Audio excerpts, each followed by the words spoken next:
All right, hopefully that's working the way that it's supposed to. I will be concerned if it's not.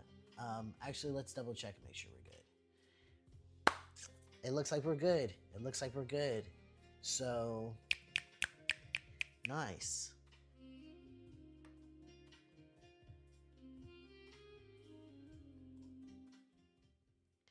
Hi, everybody. Welcome to my book club. It took me 20 minutes. Not even, because book club started at, oh, yeah, it's 20 minutes. So it took me 20 minutes, but here we are. We're good to go. This is my book club where I read to you guys. Spend a couple of hours just, reading a book. Um, this book is a fiction book. Sorry, I'm all out of it and discombobulated, you guys. Let me just talk to y'all like I do normally. Anyways, so yeah, we started this really good fiction novel called Who Fears Death. And when I tell you last week it was devastating. It was depressing. It was scary. It was traumatizing. That first three chapters, man. Okay, so uh, we are following this young lady, Ansenwu, Anyesunwu. Yeah, it's Anyesunwu, right? Or Anye. So we're following this young lady who is of the color of the sand of the area that she lives in, both her hair and her skin. And this is a very a terrible mark to have in this society because we're in a post-apocalyptic Africa where this section of the land is experiencing a severe genocide. Um, and the first couple of chapters that we've gone over is just how this little girl came to be, why everyone on both ends of these cultures just um, are very not skeptical, but repulsed by a young lady such as herself. And we also find out that this young lady has powers. Where we meet Anya, she's at the funeral of her stepfather who loved her dearly. And um, it kind of, that funeral kind of triggers something in her where she actually tries to bring him back from the dead. And as she's doing this, she's scaring the whole entire village and all this other stuff. But she ends up um, almost bringing this nigga back to life. Like his eyes open, he's breathing and stuff. So she has these powers, and she has these powers because of the type of child she is. She's a product of um, a massacre, a sexual assault that happened to her mother during this massacre. And in this world, children who are the product of such violence are marked by the land, essentially. And because of that, they're ostracized. And this is done on purpose. The culture that has been, conducting these genocides understand that whoever the father is of the child, that culture is what the child belongs to. So that they use that as a way to further erase and eradicate these people. And on the other side, the people see them as like a bad omen, um, because they are a product of a village being burnt down and ransacked and raped and pillaged and shit. So we got to meet her, got to meet, her mother, who was very, very protective of her, got to meet this amazing stepfather who was unbelievably loving and caring um, during this time, which was important because I would suspect being, you know, being in this time and as a child that is, children are all already very vulnerable, but to be a child that everyone is growing to hate the existence of, having a man care about a child in that way is really beautiful. So that was the first three chapters, um, which was a lot. I'm not even gonna fucking lie. But now we are hitting chapter 4. And before we get into this, ground rules for the book club. And this is primarily for the people on TikTok, because that's where most of the audience comes from. But if you want to follow along with what I am reading, swing over to my YouTube channel. The text is up there, and I'll be reading off of the text and all that good shit. So not only will you get better audio quality on the YouTube channel and all that stuff, you can actually read along if you wanted to. If not, that's fine. If you want to stay here and watch it on TikTok, it's perfectly welcome to do so. Just do it with respect. This is a bit of a sacred space for me and my regulars who, for the most part, aren't here today, which is fine. But this is a sacred space. We are here to enjoy reading a story together and go on this journey together.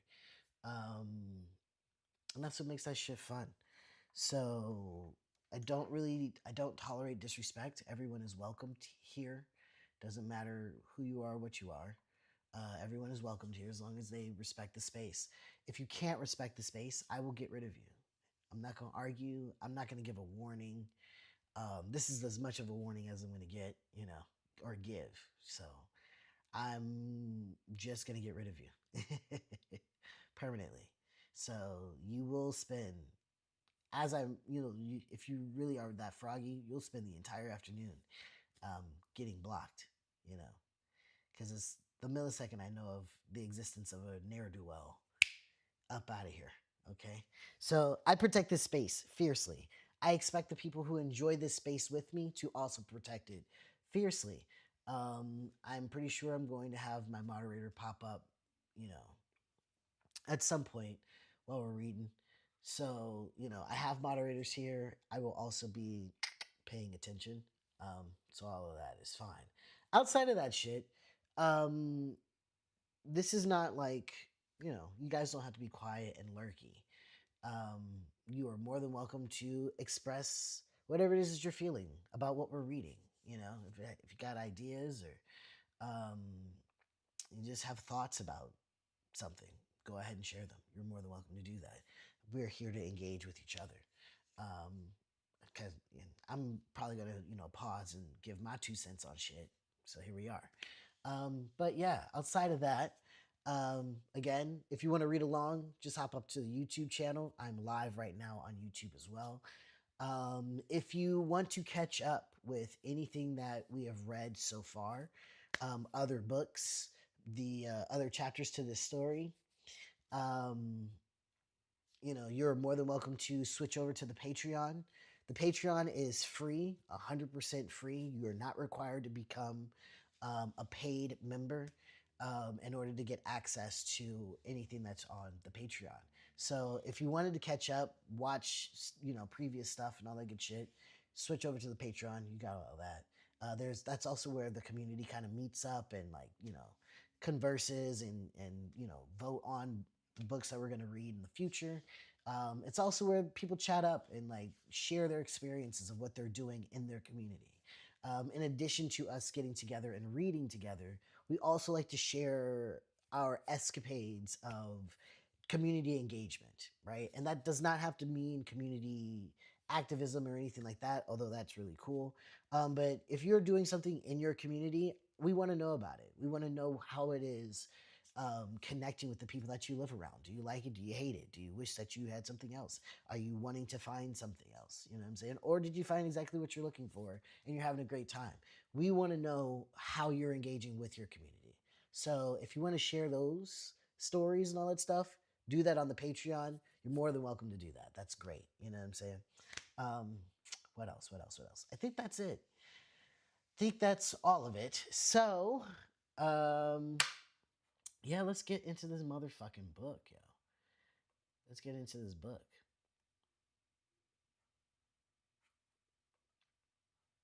Oh yeah. Going to bring that up. Oh, where's my glasses? I can't see without my glasses. You guys know I can't see without them shits. So, gotta make sure these are good. Ooh. All right, perfect, perfect, perfect. Wow. So, 11th year right, chapter 4. Yes, the 11th year of my life was rough. My body developed early. So by this time, I had breasts, my monthlies, and a womanly figure. I also had to deal with stupid leering and grabbing by both men and boys. Then came that rainy day. I mysteriously ended up naked in the iroko tree, and my mother being so shaken that she felt it time to tell me the repulsive truth of my origins. A week later, a week later came the time of my 11th rite. Life rarely let up for me. Yeah, trust me, this little girl's going through it. The 11th rite is a 2,000-year-old tradition held on the first day of rainy season. It involves the year's 11-year-old girls. My mother felt the practice was primitive and useless. She didn't want me to have anything to do with it. In her village, the practice of the 11th rite had been banned years before she was born. So I grew up sure that all the circumcising would happen to the other girls, girls born in Jawir. Jawir is the place. Hey, what's up, Phil? Jawir is the place that what do you call it? That they all migrated. That her mother migrated to after her village was attacked. They were nomads for a little bit. Sorry.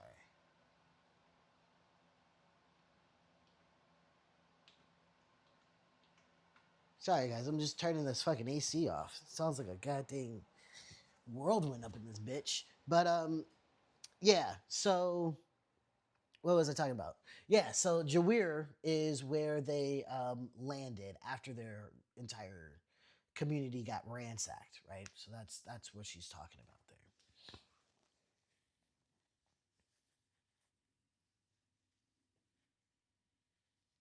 Or maybe it's Wahir. Wahir. I'm gonna say Wahir just in case. It's also it feels easy. It feels better to say Wahir than Jawir. Yeah. After a girl goes through her 11th rite, she's worthy of being spoken to as an adult. Boys don't get this privilege until they're 13. So the ages between 11 and 16 are happiest for a girl because she's both child and adult. Information about the rite wasn't withheld. What the hell? I hate that it does this. I don't know why that is doing this. All right, bang. Now I gotta zoom back in because I can't see. Sorry, guys, the thing just fucking fucked up.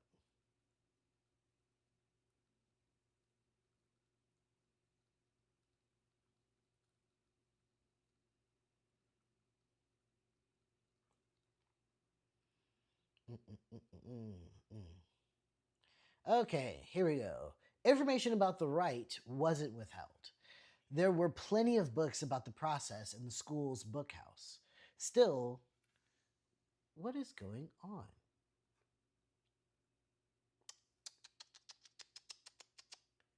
You know what?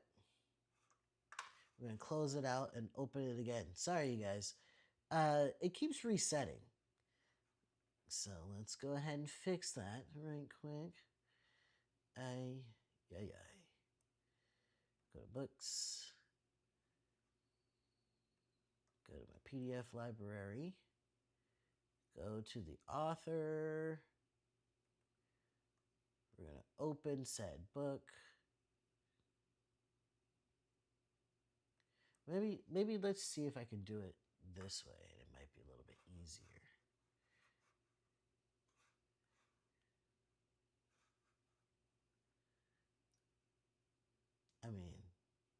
Thank you.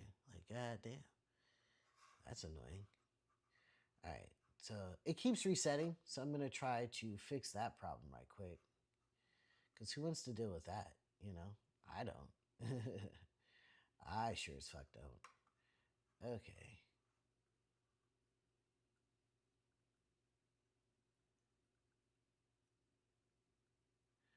All right, bet. Okay.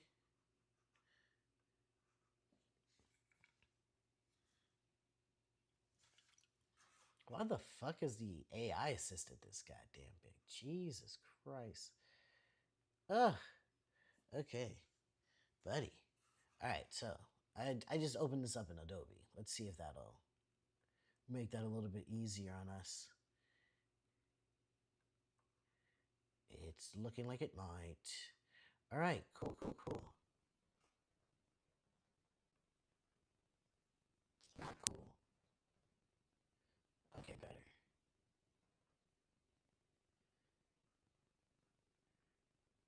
All right, let's see. Cheese and crackers, yo. Okay. Sorry, I also got a little bit of like OCD about this shit. Okay, great. Okay, okay. All right, so let's start from the top. It's such a pain in the dick. All right. After a girl goes through her 11th rite, she's worthy of being spoken to as an adult. Boys don't get this privilege until they're 13. So the ages between 11 and 16 are happiest for a girl because she's both child and adult. Information about the rite wasn't withheld. There were plenty of books about the process in the school's bookhouse. Still, no one was required or encouraged to read them.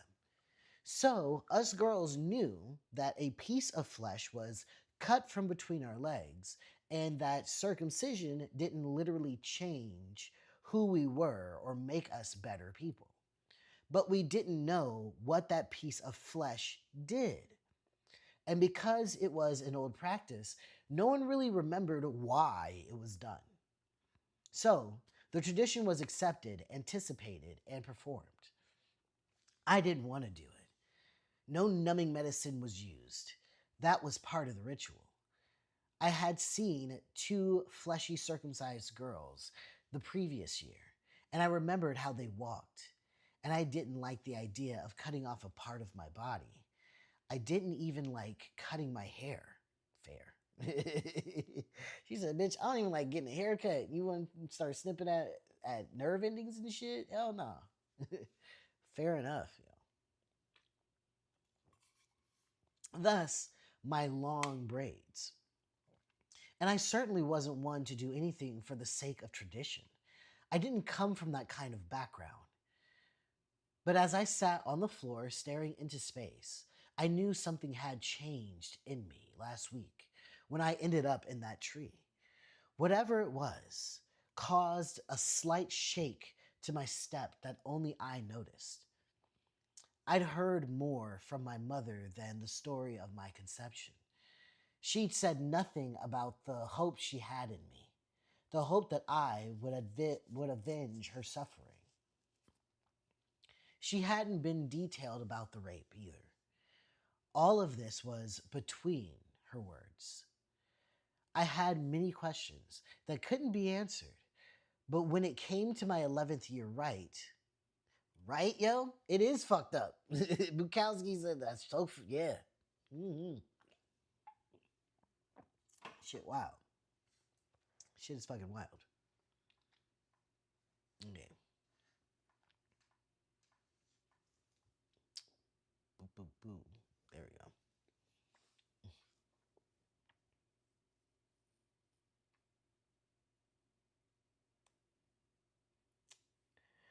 Huh. I had many questions that couldn't be answered. But when it came to my 11th year right, I knew, God dang, this is just terrible. There we go. When it came to my 11th year right, I knew what I had to do. That year, there were only four of us who were 11 years old and girls. There were 15 boys. The three girls in my group would no doubt tell everyone how I wasn't present at the rite. In Wahir, to be uncircumcised past 11 brought bad luck and shame to your family. No one cared if you weren't born in Wahir. You, the girl growing up in Wahir, were expected to have it done. I brought dishonor to my mother by existing. I brought scandal to Papa by entering his life. Where before he had been a respected and eligible widower, now people laughingly said he was bewitched by a Okeke woman from the bloody west, a woman who'd been used by a Nuru man. My parents carried enough shame. On top of all this, at 11, I still had hopes. I believed that I could be normal, that I could be made normal. The 11th rite was old and it was respected. It was powerful. The rite would put a stop to the strangeness happening to me. Damn, she's desperate. The next day, before school, I went to the home of the Ada, the priestess who would perform the 11th rite. Good morning, Ada M. I respectfully said when she opened the door. She met my eyes with a frown. She might have been a decade older than my mother, maybe two. I stood almost her height. Her long green dress was elegant and her short afro was perfectly shaped. She smelled of incense. What is it, Iwu? I winced at the word. I'm sorry, I said, stepping back. Am I disturbing you?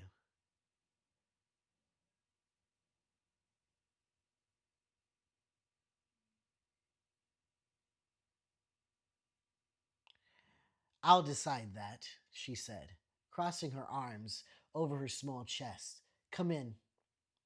I stepped in, briefly noting that I'd be late for school. I'm really going to do this, I thought. On the outside, her house was a small sand brick dwelling, and inside remained small. Yet somehow it was able to harbor a work of art that was gigantic in visual power. The mural that splashed over the walls was unfinished, but the room already looked as if it were submerged in one of the seven rivers. Painted near the door was a human sized fish man with a strikingly lifelike face. His ancient eyes were full of primordial wisdom. Books told of huge bodies of water, but I'd never seen a drawing of one, let alone a giant colorful painting. This can't really exist, I thought. So much water. And in it were silvery insects, turtles with green flat legs and shells, water plants, gold, black, and red, fish. I stared around and around. The room smelled of wet paint. The Ada's hands were stained with it too. I had interrupted her. You like it? She asked. Never seen anything like it, I said quietly, staring. My favorite kind of reaction, she said, looking genuinely pleased. I sat down, and she sat across from me, waiting.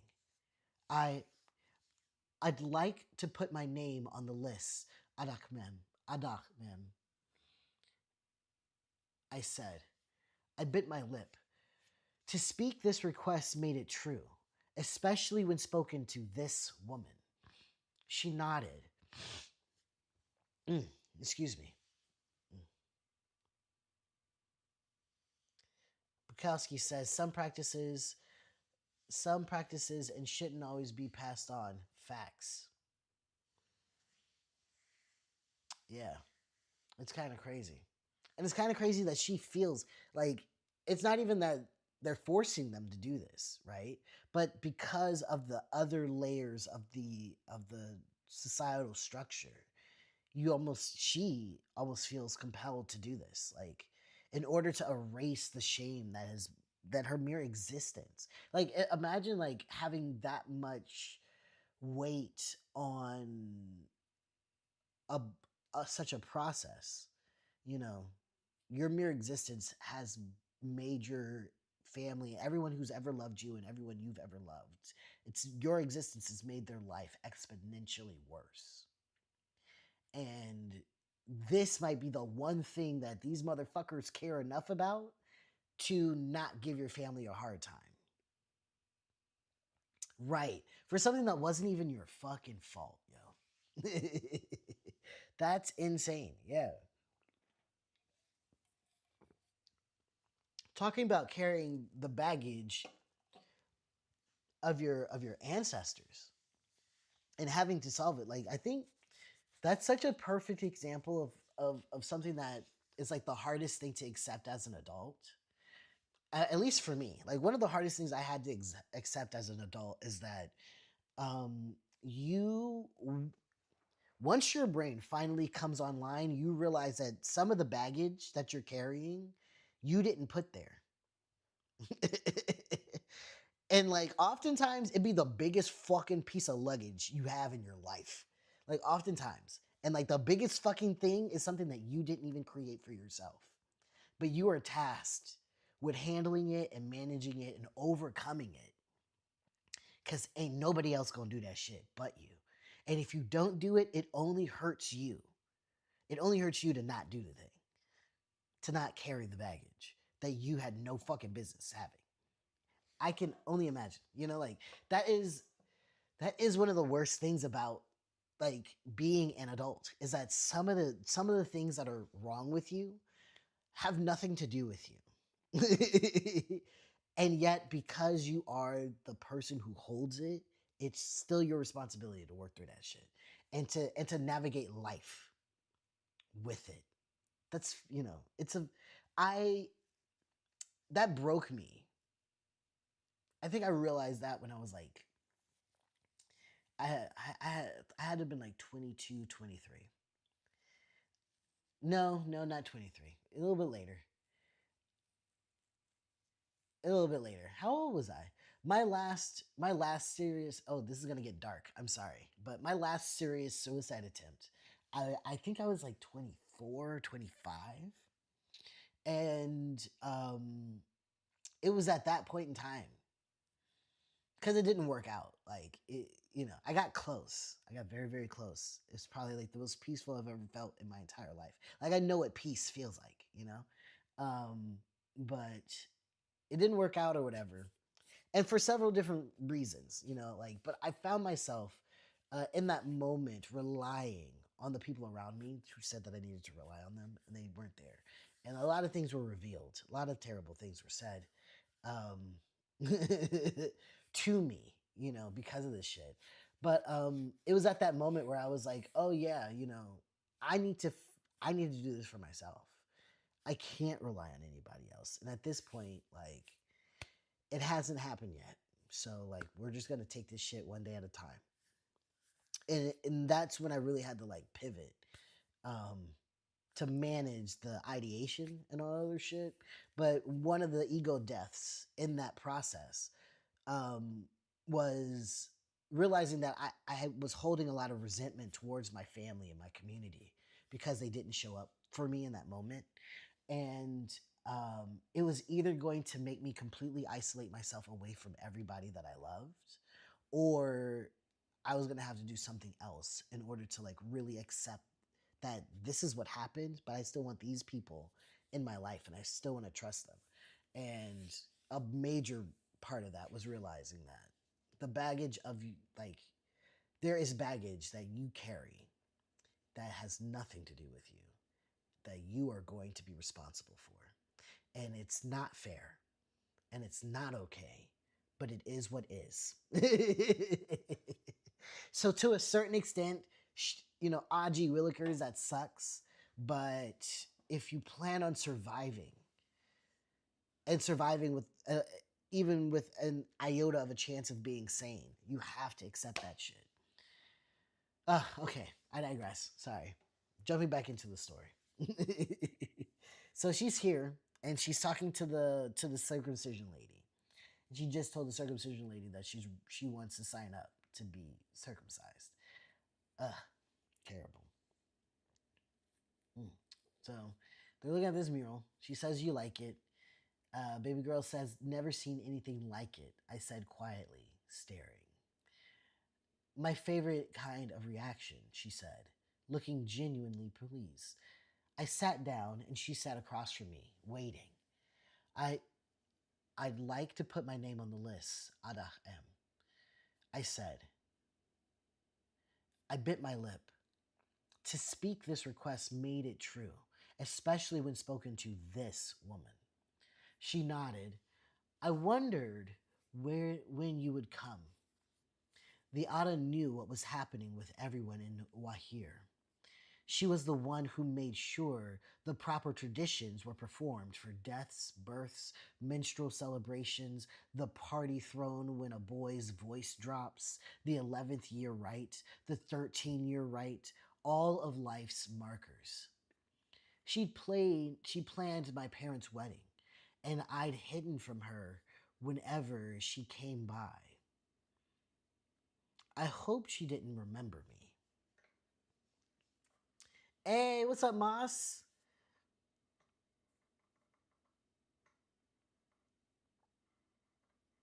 I'll add your name. The list would be submitted to the Osugbo, she said. Thank you, I said. Be here at 2 a.m. a week from today. Wear old clothes, come alone. She looked me over. Your hair, unbraid it, brush it out, and rebraid it loosely. Ugh. A week later, I snuck out of my bedroom window, at 20 minutes to 2 in the morning. The door to Ada's house was open when I arrived. I slowly stepped inside. The living room was decorated with candles, all the furniture cleared away.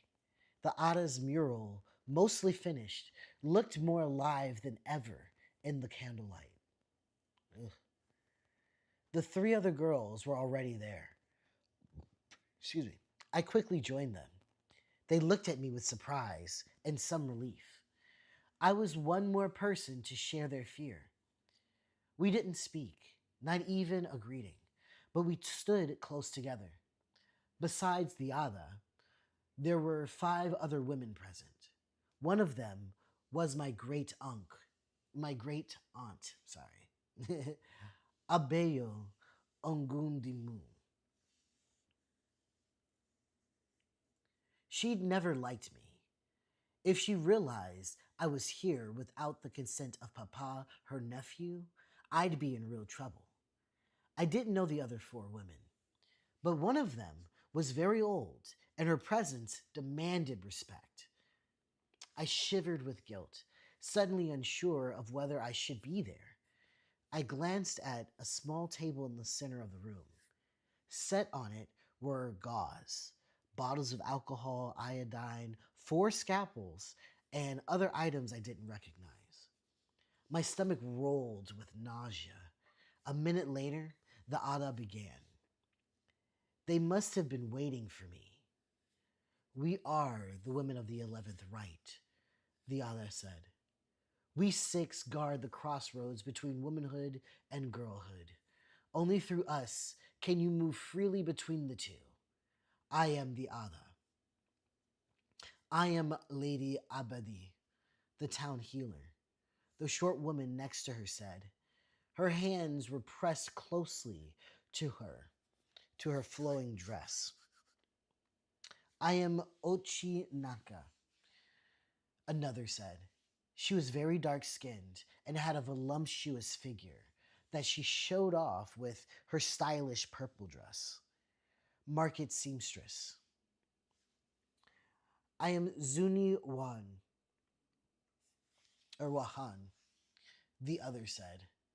Under her loose blue mid-level dress, she wore pants, something women rarely wore in Wahir.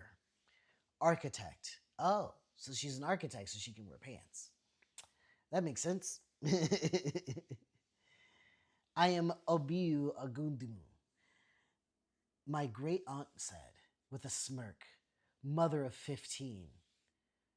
The women laughed. We all did. A mother to 15 was a busy career indeed. And I am Nana, the wise, the imposing old woman said, looking at each of us through her one good eye. She hunched back forever.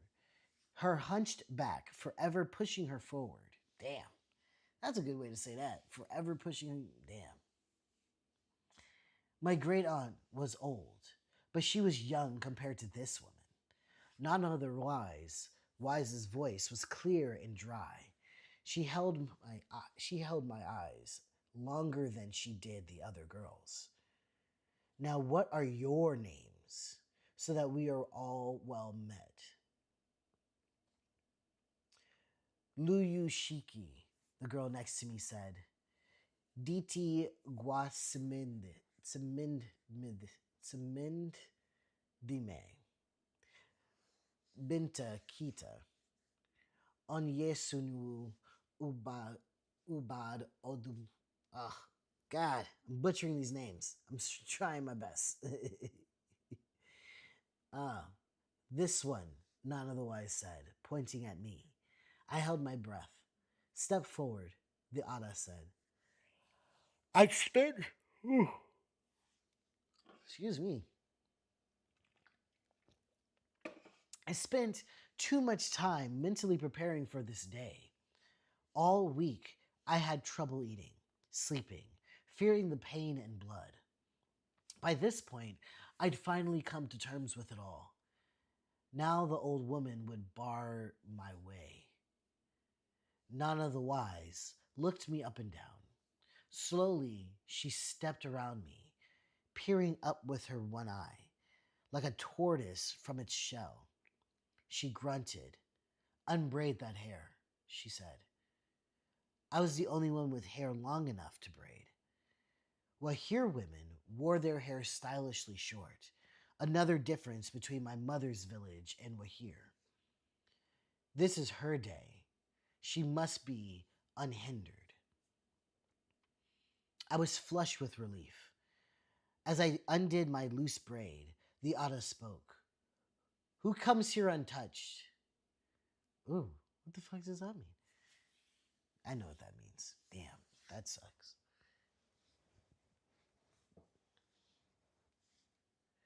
Here we go. Ooh, sorry guys. I gotta lean back a little bit. My back. Nigga's old. I'm an old man. I gotta lean back sometimes. Ugh.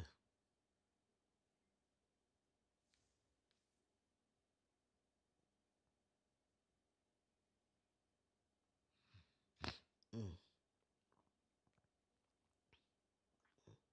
Only I raised my hand. Oh shit. Okay, so they're asking who comes here untouched, and only Onye raises her hand. Damn. I heard the one name, Luyu snicker. She quickly shut up when the Ada spoke again. Who, DT? DT let out a tiny, uncomfortable laugh.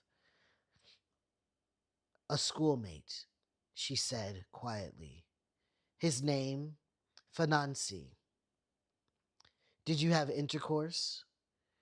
I quietly gasped. I couldn't imagine it. We were so young. DT shook her head and said no. The Ada moved on. Who, Luyu? She asked.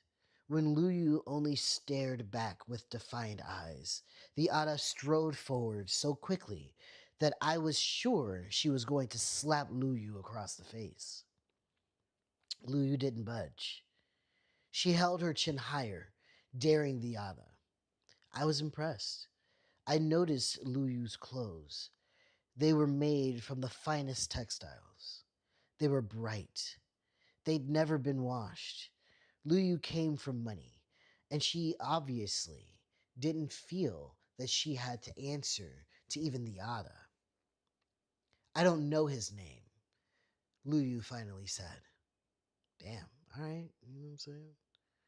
Real shit. Real shit. Nothing leaves this place, the Ada said, but I sensed a threat in her voice. Luyu must have too. Wukaike, did you have intercourse? Luyu said nothing. Then she looked at the fish man on the wall and said, yes. My jaw dropped. Mind you, they're all 11 years old. My jaw dropped. How often? Many times. Why? Luyu glowered. I don't know. The Ada gave her a harsh look. After tonight, you'll refrain until you're married. After tonight, you should know better. She moved on to Ben, Benta, who'd been crying the entire time. Who? Benta's shoulders curled more. She cried harder. Benta, who? The Ada asked again. Then she looked toward the five women, and they moved in close to Benta, so close that Lulu, Dita, and I had to tilt our head to see her. She was the smallest of the four of us. You're safe here, the Ada said. The other women touched Benta's shoulders, cheeks, neck, and softly chanted, you are safe, you are safe, you are safe here. None of the wise put her hand on Benta's cheek. After tonight, all in this room will be bound, she said in her dry voice. You, Diti, Onyetsunu, and Lulu will protect each other, even after marriage, and we, the old ones, will protect you all. But truth is the only thing that will secure this bond tonight. Who? The Ada asked for a third time. Binta sunk to the floor and leaned her head against one of the woman's thighs. My father. Luyu, Diti, and I gasped. The other women didn't seem surprised at all. Was there intercourse? None of the wise asked. Her face hardened. Yes, Binta whispered. Several of the women cursed and sucked their teeth and muttered angrily. I shut my eyes and rubbed my temples. Binta's pain was like my mother's. How often? None of the wise asked. Many times, Binta, Binta said, her voice growing stronger. Then she blurted, I want to kill him. Then she clapped her hands over her mouth. I'm sorry, she said, her words muffled by her hands. I feel like you should kill that nigga. None of the wives removed Binta's hands. You're safe here, she said. She looked disgusted and shook her head. Now we can finally do something about it. In fact, this group of women had known of Binta's father's behavior for a while. So you knew the whole fucking time? They were powerless to intervene until Binta went through her 11th rite. Binta vigorously shook her head. No, they will take him away. And the women hissed and sucked their teeth. Whew. Don't worry, none of the wise said. We'll protect you and your happiness. My mother won't. Shh, none of the wise said. You may still be a child, but after tonight, you'll also be an adult. Your words will finally matter. Damn. This is a terrible way to give autonomy to children. Holy shit. This is so reactionary. We can't be proactive about this shit. We can't protect them.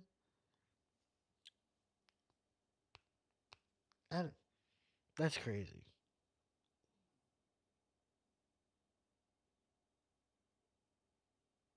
The Ada and none of the wise barely glanced my way. No questions for me.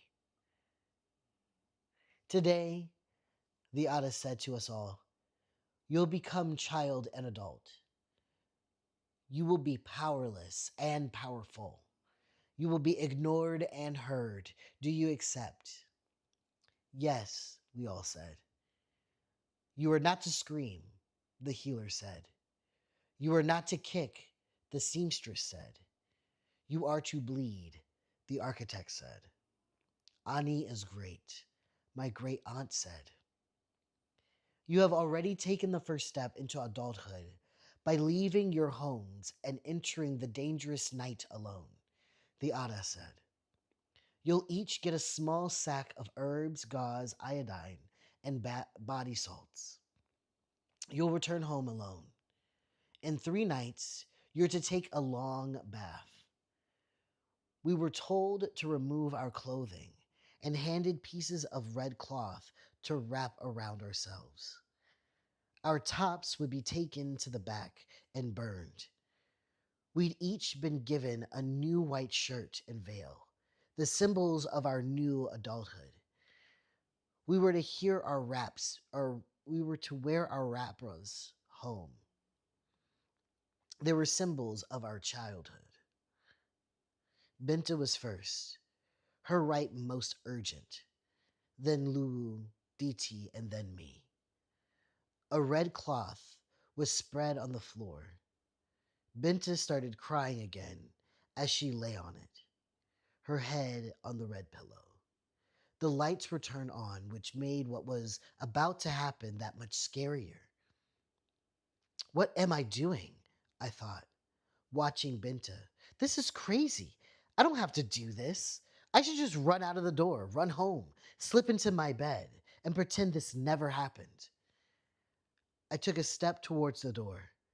I knew it wouldn't be locked. The right was a girl's choice. Only in the past had girls been forced to do it. I took another step. No one was watching. All eyes were on Binta. The room was warm and outside was like any other night. My parents were sleeping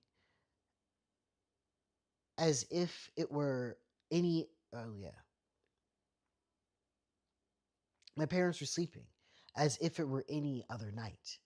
But Binta was lying on the floor on a red cloth, her legs held apart by the healer and the architect. The Ada disinfected the scalpel and then heated it over a flame. She let it cool. Healers usually use a laser knife for surgery. They make the cleanest cuts and can instantly cauterize when necessary. I briefly wondered why the Ada was using a primitive scalpel instead. Oh shit, it's getting heavy. Hold your breath, the Ada said. Don't scream. Before Binta could finish taking in her breath, the Ada took the scalpel to her. She went for a small, protruding bit of a dark, rosy flesh near the top of Bunta's yeye, or Binta's yeye. When the scalpel sliced it, blood spurted.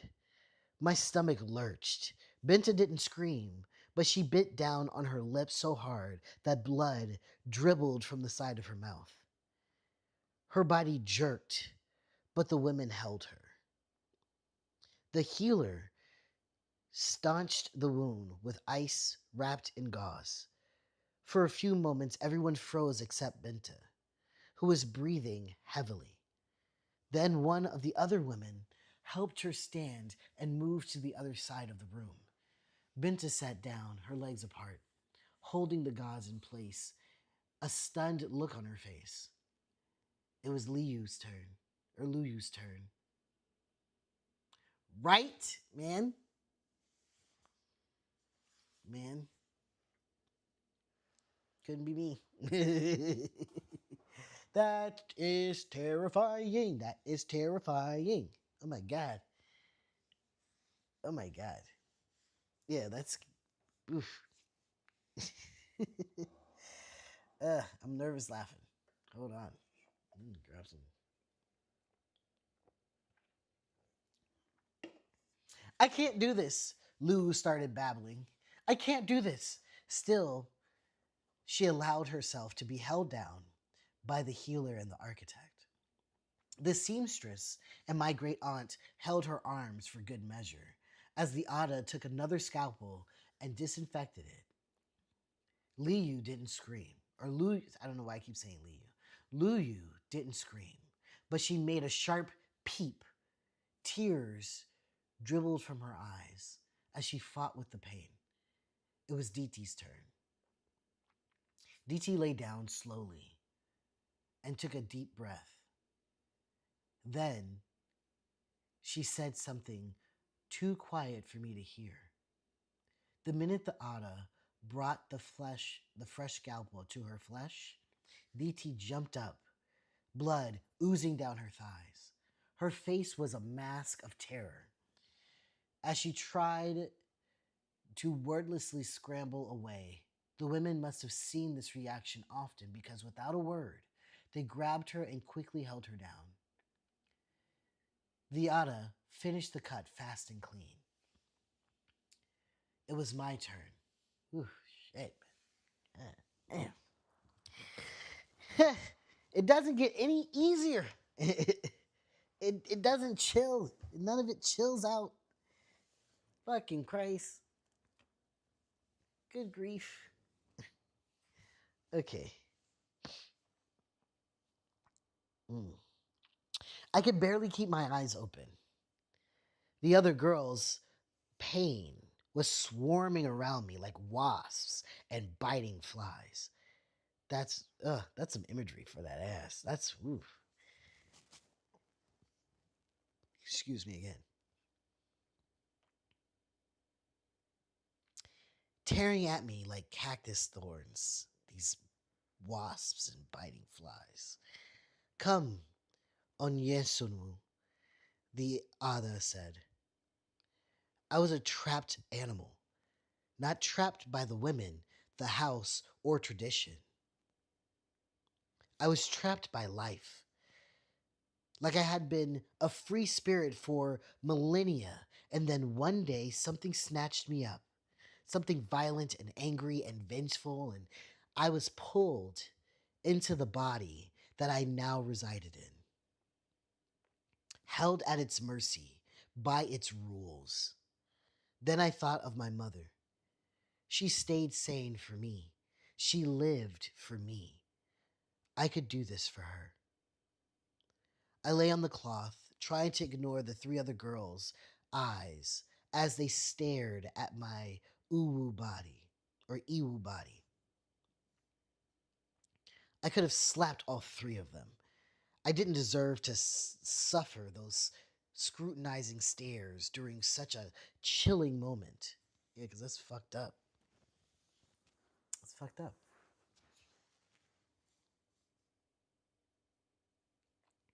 The healer and architect took my legs. The seamstress and my great aunt held my arms. The Ada picked up the scalpel. Be calm, Nana the Wise said into my ear. I felt the Ada part of my I felt the Ada part my Yeye's lips. Hold your breath, she said. Don't scream. Halfway through my breath, she cut. The pain was an explosion. I felt it in every part of my body, and I almost blacked out.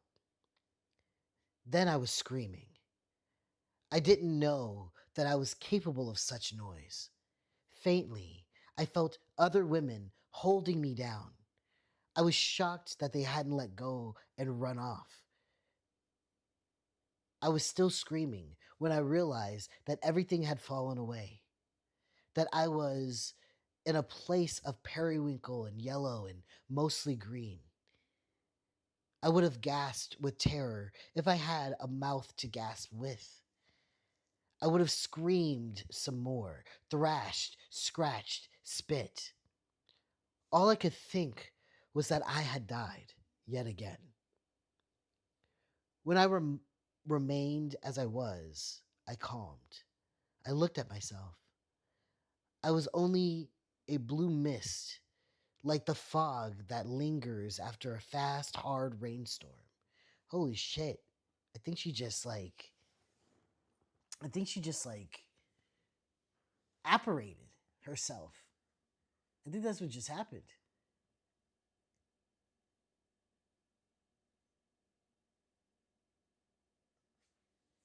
I think this is what just happened. Around me, I could see others now. Some were red, some green, some gold.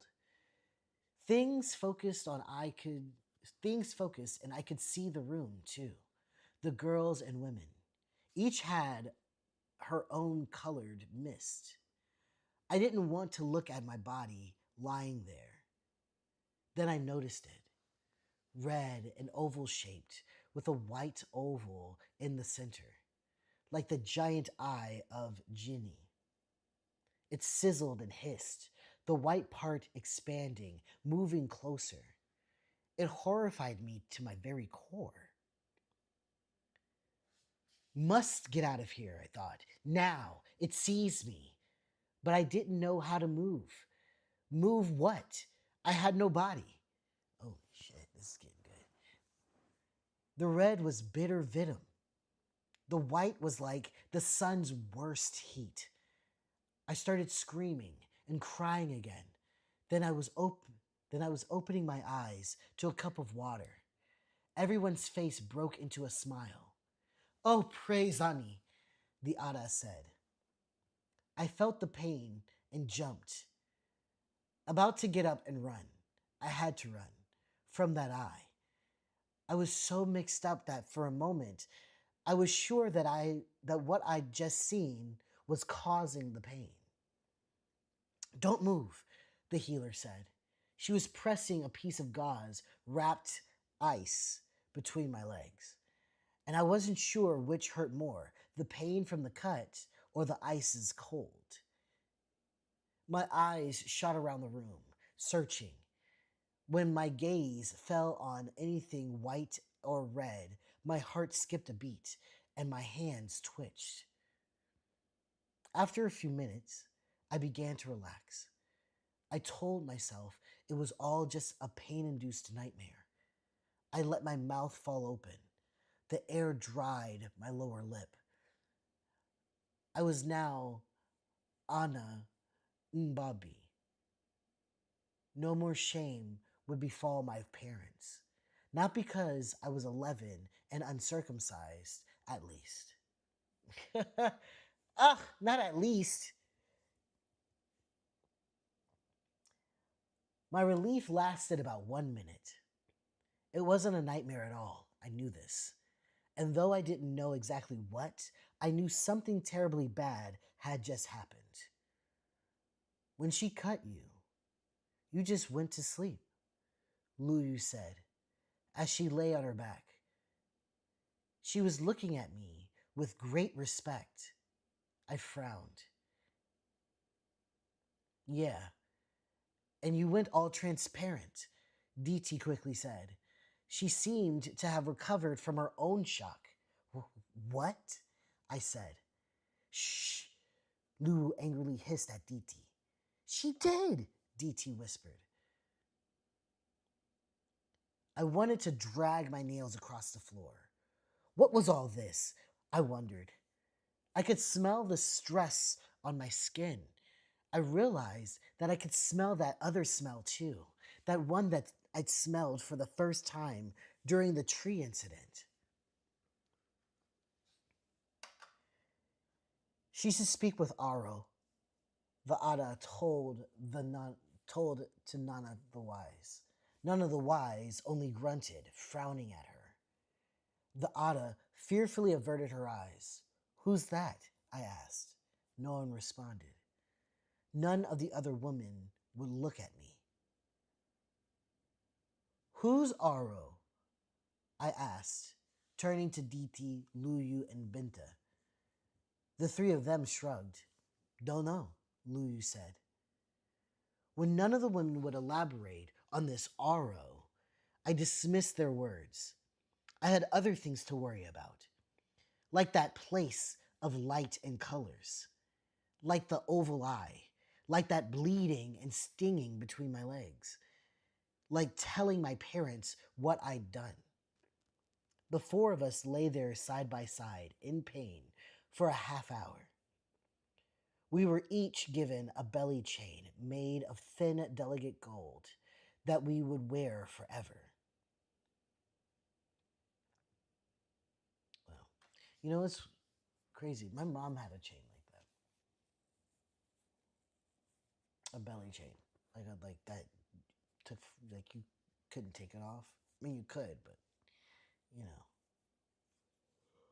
Huh.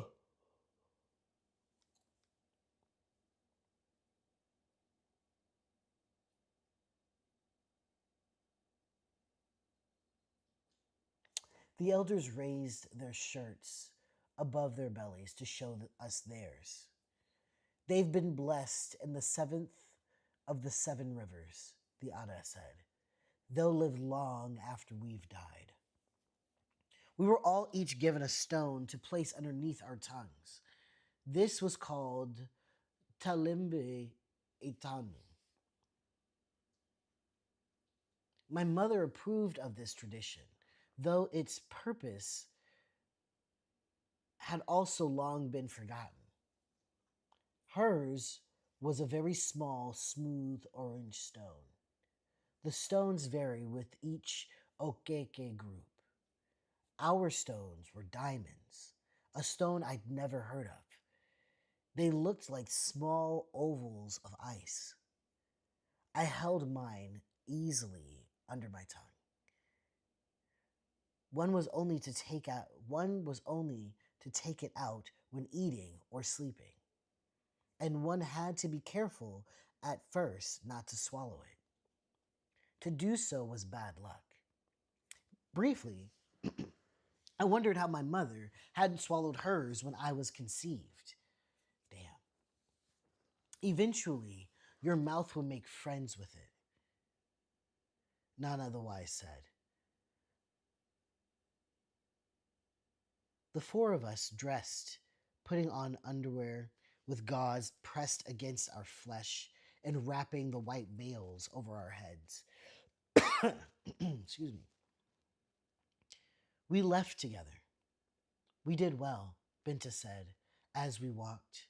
She slurred her words a bit because of her swollen, mangled lower lip.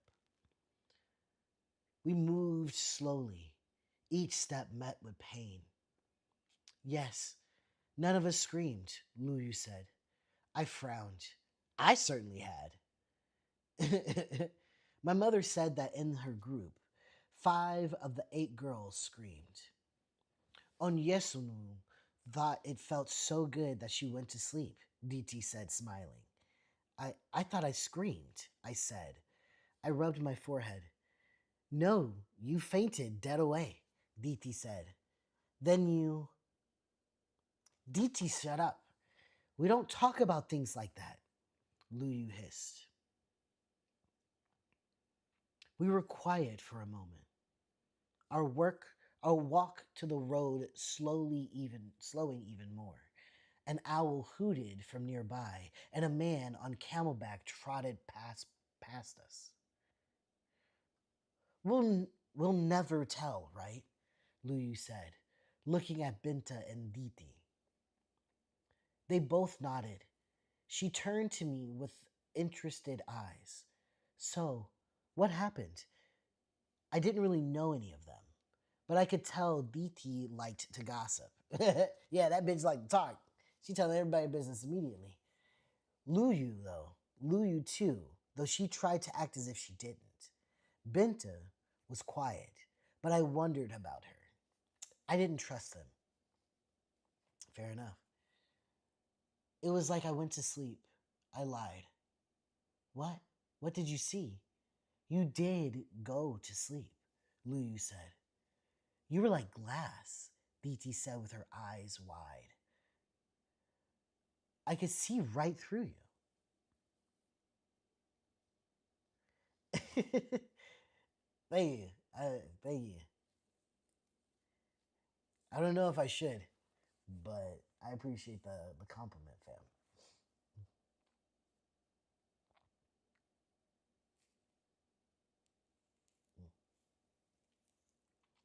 It only happened for a few seconds.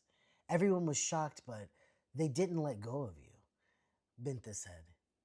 She touched her lip and winced. I pulled my veil closer to my face. Has someone cursed you? Luyu asked. Maybe because you're. I don't know, I quickly said. We went our separate ways when we got to the road. Sneaking back into my room was easy enough. As I settled into my bed, I couldn't shake the feeling that something was still watching me. The next morning, I pushed the covers off my legs and found that I'd bled through the gauze onto my bed. I'd started my monthly cycle a year ago, so the sight didn't bother me much. But the blood loss left me lightheaded. God damn, you fucking bleed now. That's fucking crazy. Fucking crazy.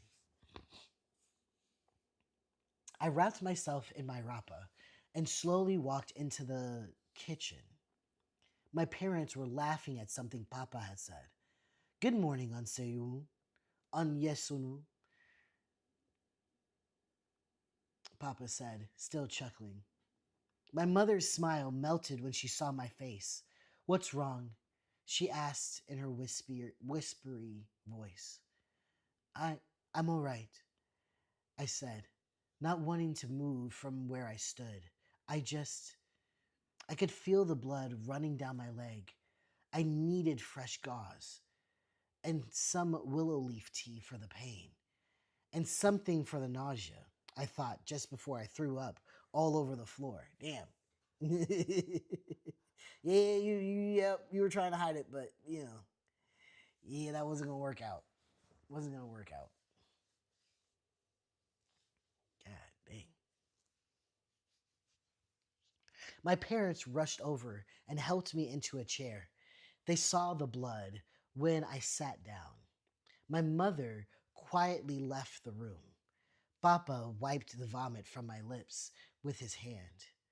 My mother returned with a towel. Onyetsu, is it your monthly? She asked, wiping my leg. I stopped her hand when she got to my upper thigh. No, Mama, I said, looking into her eyes. It's not that. Papa frowned. My mother was looking intensely at me. I braced myself. She slowly stood up. I didn't dare move when she slapped me hard across the face, my diamond stone almost flying out from my mouth. Wife! Papa exclaimed, grabbing her hand. Stop it! The child is hurt. Why? She asked me. Then she looked at Papa. He still held her hands from striking me again. She did it last night. She went and got circumcised, she said. Papa looked at me shocked, but I also saw awe. The same look he'd given me when he saw me up there in that tree. I did it for you, Mama, I shouted. I did it. I learned it from watching you. I did it for you, Mama, I shouted. She tried to snatch her hands from Papa so that she could slap me again. Don't you blame me, stupid idiot girl, she said. She, when she couldn't pull. Damn, this is such an African response, nigga. Such an African response. Shit. Mm-mm. When she couldn't pull her hands from him. I'm not blaming. I could feel blood seeping from me, faster now. Mama, Papa, I bring shame to you, I said, beginning to cry. My existence is shame. Mama, I'm pain to you. Since the day I was conceived. No, no, my mother said, shaking her head vigorously. This was not why I told you. She looked at Papa. See, Fadi, see why I didn't tell her all this time? Papa still held her hands, but now he looked as if he did it to hold himself up. Damn, heavy shit. Every girl here has it done, I said. Papa, you're a well loved blacksmith. Mama, you're his wife. You both have respect. I'm Iwu. I paused. To not do it would bring more shame. Onyesu, Papa said. I don't care what people think. Haven't you learned that by now? Eh?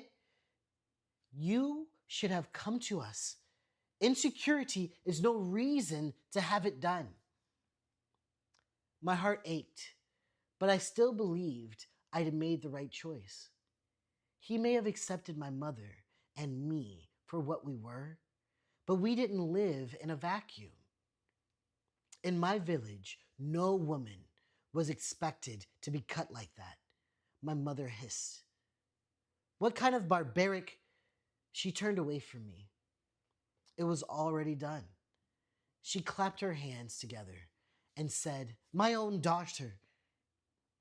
She rubbed her forehead as if she would smooth out her frown. She took my arm. Get up. I didn't go to school that day. Yeah. Yeah, your ass not going to school. I didn't go to school that day. Instead, my mother helped me clean and pack my wound with fresh gauze. She made me a pain relieving tea with willow leaves and sweet cactus pulp. All day, I lay in bed reading. My mother took the day off to sit beside my bed, which made me a little uncomfortable. Yeah. Fair enough. Yeah. I didn't want to see I didn't want her to see what I was reading. The day after my mother told me the story of my conception, I'd gone to the book house. Surprisingly, I found what I was looking for. A book on the Nuru language, the language of my biological father. I was teaching myself the basics. This would have seriously enraged my mother. So as she sat beside my bed, I hid the book inside another book as I read. All day, she stayed in that chair, unmoving, only getting up for brief meals or to relieve herself. Once she went into her garden to hold conversation with Ani. I wondered what she told the almighty, all-knowing goddess. After all, that had happened to her. I wonder what kind of relationship my mother could possibly have with Ani. When my mother returned, as I read my Nuru language book and rolled my stone in my mouth, I wondered what she thought about as she sat there staring at the wall. Right? Yes. I think that's what she's going to do. So there's a good chance. I don't know if you were here last week, Bukowski, but I think there's a good chance that she runs into her father again. I think she's gonna run into her fucking father is a stretch. Run into her sperm donor again. I think that's what's gonna happen. But yeah, she's definitely gonna figure it out, or it's gonna blend together. Like her understanding both languages and being able to be a I don't know be a bridge. I don't even know if you'd want to be a bridge. Um, God, I I'm looking forward to the justice because this shit is stressful. All right, so that concludes chapter 4. What time is it?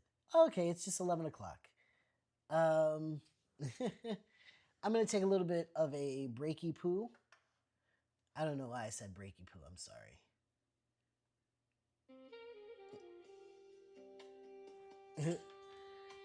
I don't know why I said breaky poo. My bad. But yeah.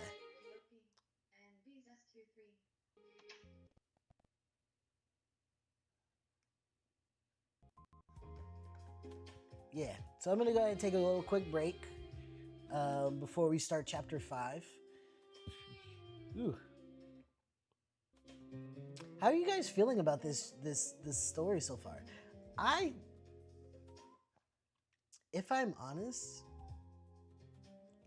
I'm a little stressed. Just a little bit stressed. The shit is kind of like, oh, yikes, you know?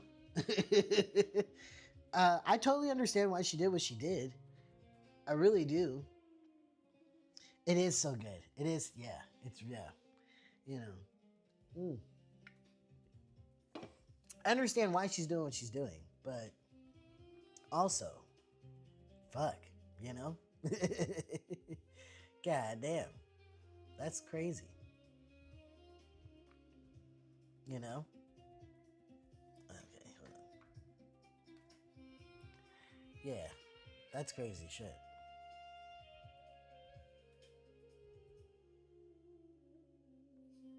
All right, so I'm going to. Right, right. Oh man, the word choice and the their pain, their pain swarming around me like wasps and biting flies. Ugh, amazing word use. I really like how this author, their style of painting this picture, because she does it at the right time. It's not like overly descriptive, you know, where it's like, you know, 17 paragraphs just to describe a fucking apple, you know, because like George R. Martin is like that. But at the right time, in the right instance, she says these beautiful metaphors that really make you feel the heaviness of the room that you're in. You know what I'm saying? Like I could feel it. I felt it. I felt how tight the room was. I felt the warmth of the day and the night, you know, breathing off of the land. I felt all of it. And she did a like top-notch word choice. Real shit. Real shit. Really enjoyed that. Um, but yeah. Mm. Okay. So while we're jamming out a little bit, I'm gonna see if I can grab me something to eat, a little food, sustenance, and then, you know, we'll get back to it. So ba ba ba ba ba. Mm.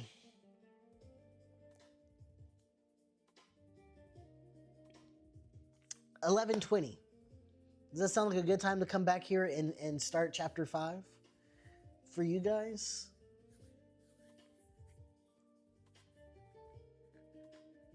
It's been a minute since I've done that. It's been a minute since I've done like, let's take a break, you know? I was, the last book, we were plowing through it, so I never really gave myself a break. But yeah, 11:20, we'll reconvene here. Okay, yeah, cool, yeah. 11:20, we'll come back here. We'll start chapter 5 of Who Fears Death. Oh my god. I'm looking forward. There's just so much happening. So I'm really enjoying this book so far. I'm glad. I'm pleasantly surprised at you guys picking this book. But at the same time, uh, I'm a little upset that like the motherfuckers who picked the book are not here. They haven't been here to read with us, but that's okay, because they have good taste. You guys have good taste, so you know I won't hold it against you. Okay, I'm enjoying this book, but yeah. All right, 11:20.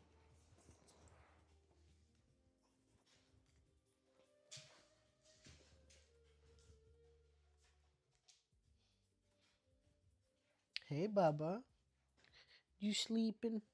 No, you handsome man. Baba loves you. You Baba's boy. My handsome man. Handsome, sleepy fella. Why are you so cute? It's the cutest little thing. Ugh. I hate it. I hate how cute you are. All right, let's see. What can we feed ourselves?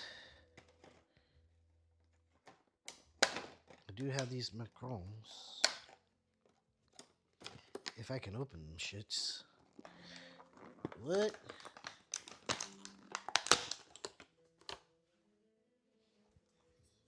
Okay. Damn.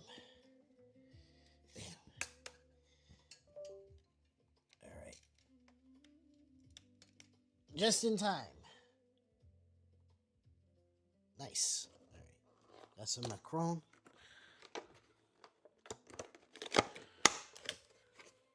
See how this is. That's so good. Mm-hmm.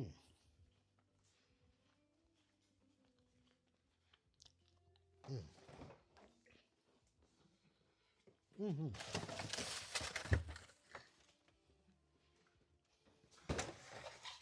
Mm-hmm. Nice.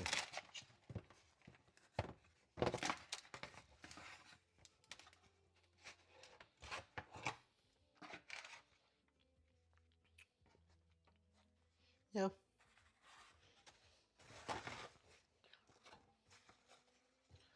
That shit is upsetting. Bam. Bam. Bam. Shazam. Okay. Right away. Beep beep doo.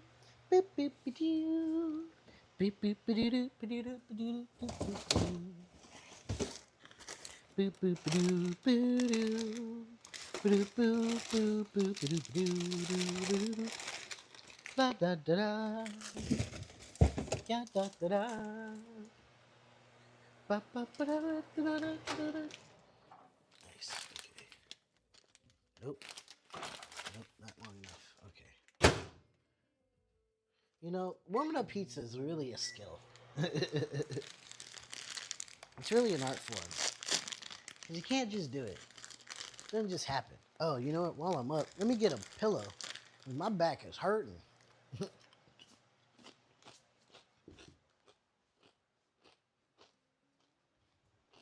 That nigga, I'm old. You should be hurting.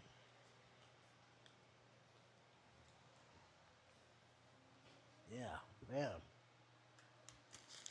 Should probably get another one. Yeah.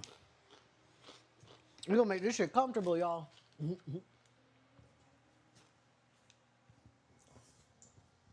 No dogs are being squished in the making of this fucking life, alright? Little midget's okay.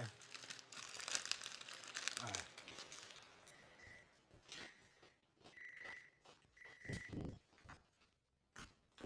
Guess we can put it on a plate.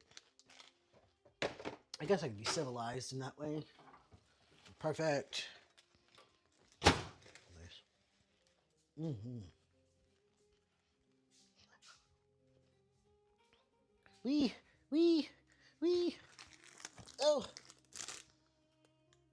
Okay. Oh, almost lost. Oh my god, so good. Mm.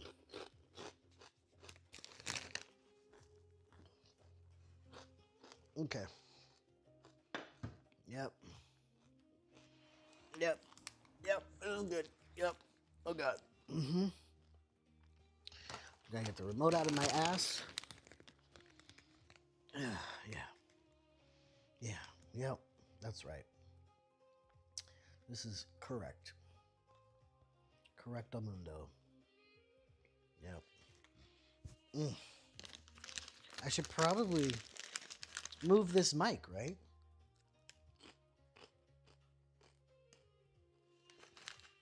Yeah. Don't know what you guys like. Hear me munching on shit. I don't know where I would put it though. We put it closer. Or... Bam. All right. Yeah. Now all you can hear. Nice. Mm. Yeah. Sorry. Mm. Try to make it so that you didn't hear me chewing. You know, I hate that. Um, I also hate like listening to people smack. It's like, ugh, yucky, yucky shit. You know. All right. Ooh, slice of Hungry Howie's pizza. Mm. Well,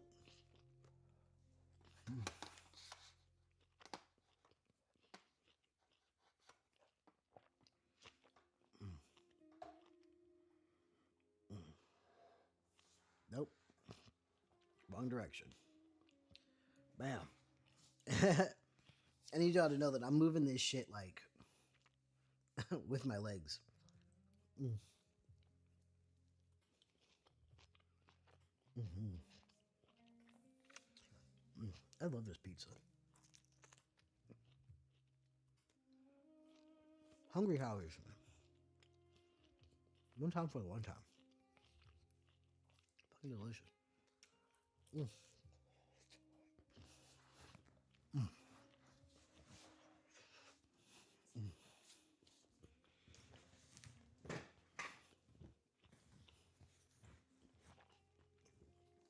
There it is. That's how you do that. Mm-hmm.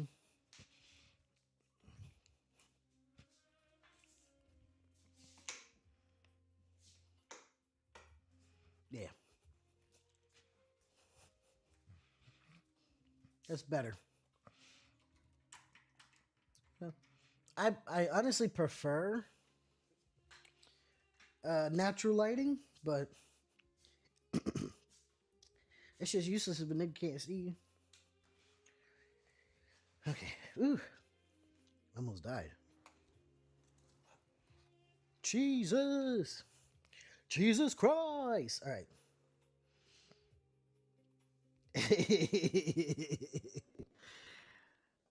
I hope it's appealing. I'm trying not to like be obnoxious about my eating.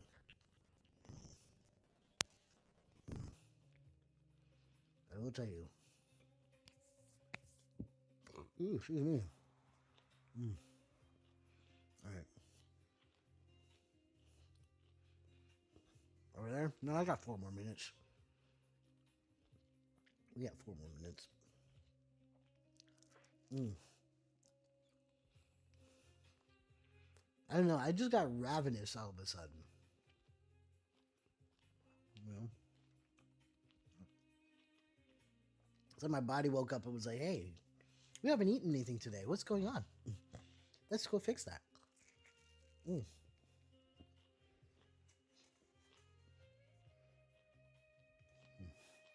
All right. Mm. This Arab jazz is really doing it for me. I'm really enjoying the very chill vibe. You know?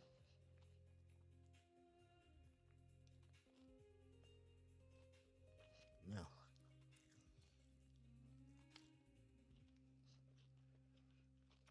Worked. All right. Get my shit together. Mm. Mm.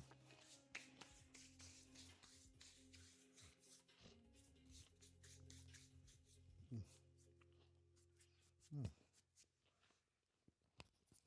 Gotta clean the, you know. Can't be out here looking all crazy.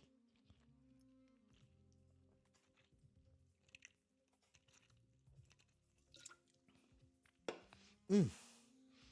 Perfect. Hey, nosy girl. Hey, nosy brosy. Okay.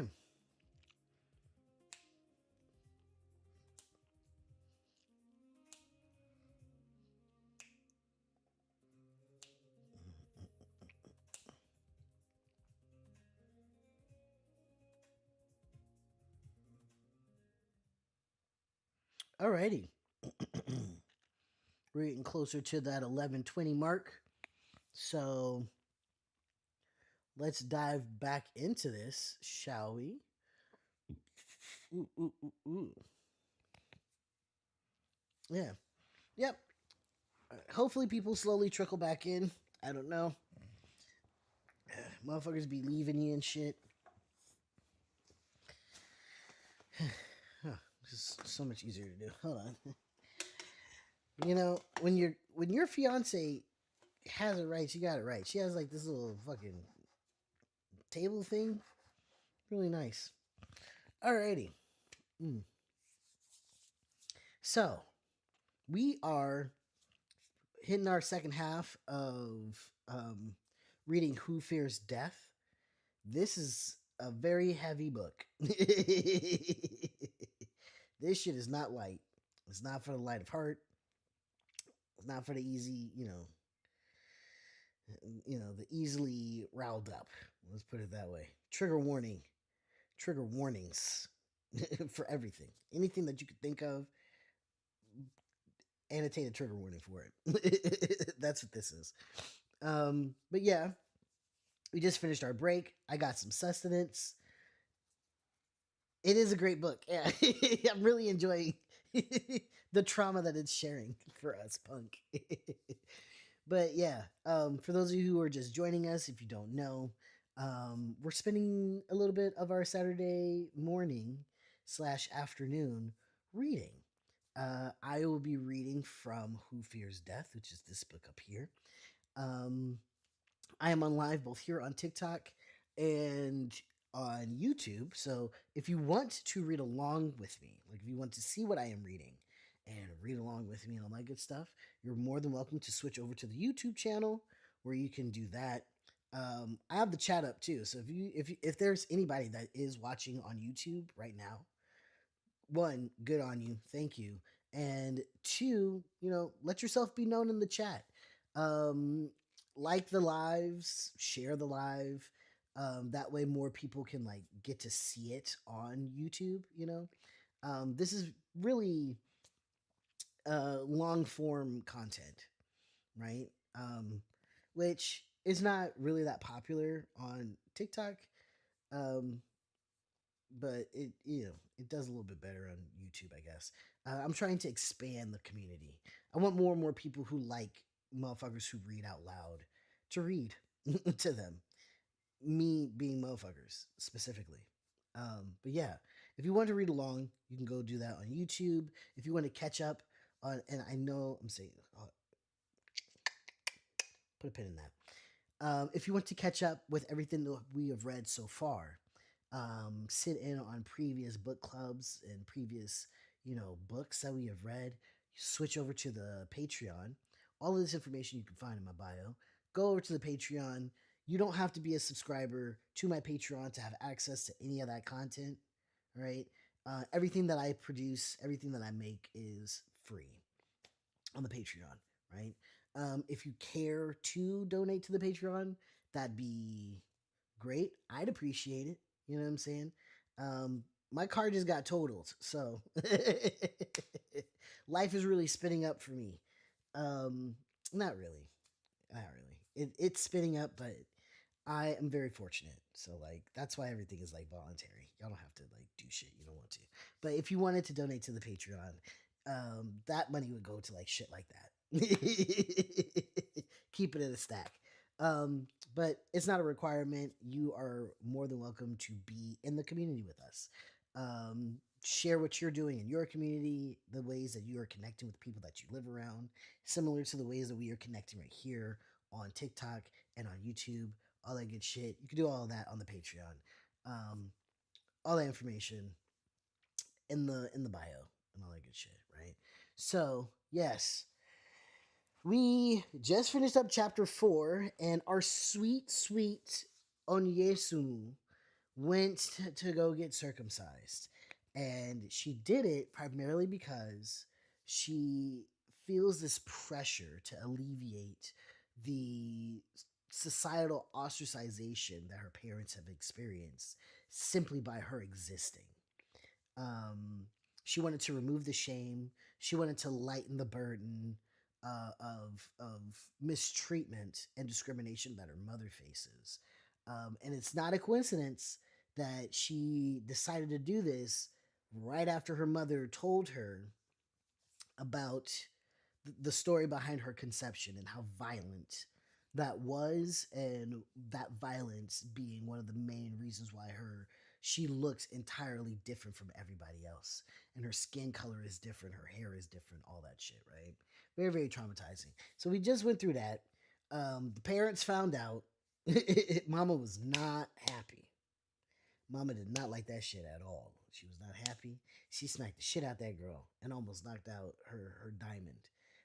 For those of you who don't know, after this happens to you, they give you like each like tribe has like a cultural stone that the women have to hold under their tongue after they've been circumcised at 11 years old. So they have diamonds, and she smacked the shit out of the girl and almost knocked the diamond out of her mouth. It was terrible, but in good black mother tradition, um, she can't. She still got the bandages, she still stuck around and made sure her baby wasn't bleeding to death. Took a day off of work, all that shit. So I mean, like, you win some, lose some, I guess.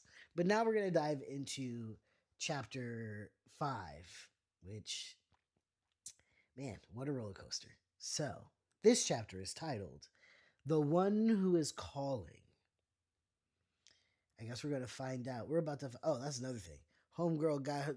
They snipped her, and she like fainted into a different plane of dimension,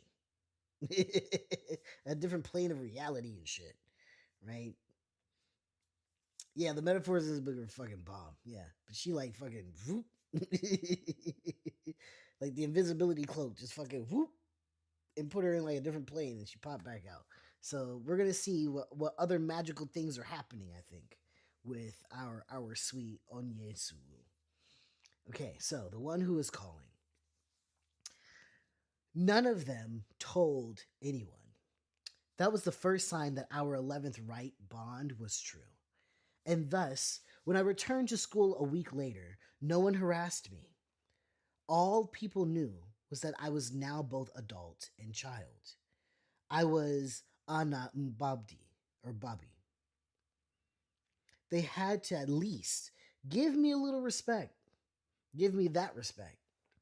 Of course, we didn't say a word about Binta's sexual abuse either. She later told us that the day after our rite, her father had to meet with the Osugbo elders.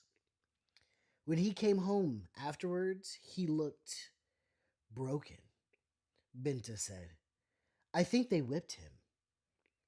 They should have done more than that. Even back then, I thought so. Binta's mother was also brought before the elders. Both of her parents were ordered to receive counseling from the Ada for 3 years, as were Binta and her siblings. Oh wow. Okay. Okay. Okay. Okay. That's an example of community justice. I don't know how I feel about that. That's challenging. I know. It's okay, mama. That's challenging. Homie. Uh, hey, hey, hey, hey, hey. Who at the barking? Hey, hey, hey, hey. Come here. Lay down. I know. Shake it off. Come here. Come here, Pops. I know. It's just the neighbors. Lay down. Go lay down. Go lay down.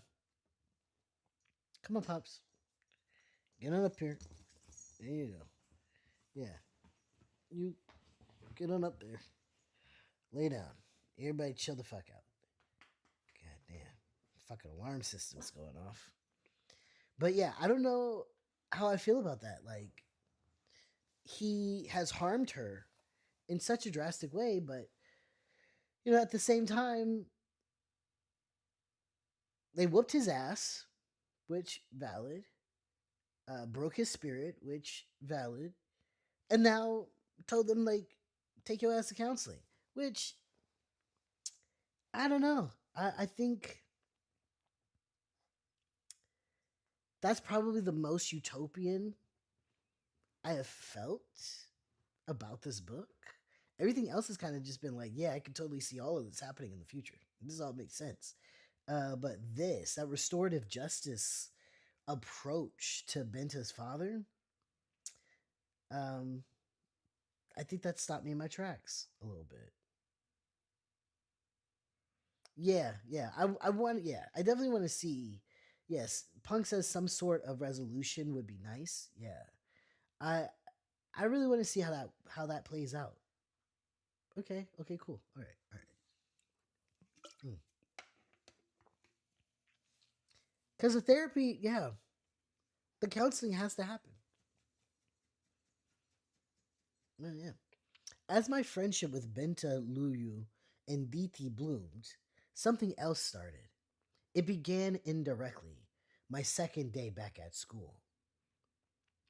I leaned against the school building as students around me played soccer and socialized. I was still sore, but healing fast. Onyensu, someone called. I jumped and nervously turned around, images of that red eye popping into my head. Luyu laughed as she and Binta slowly walked over to me. For a brief moment, we we stared at each other. There was so much in that moment. Judgment, fear, uncertainty. Good morning, I finally said.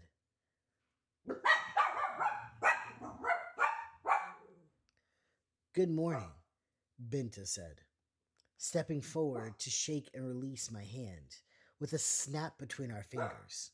Okay, little dap up.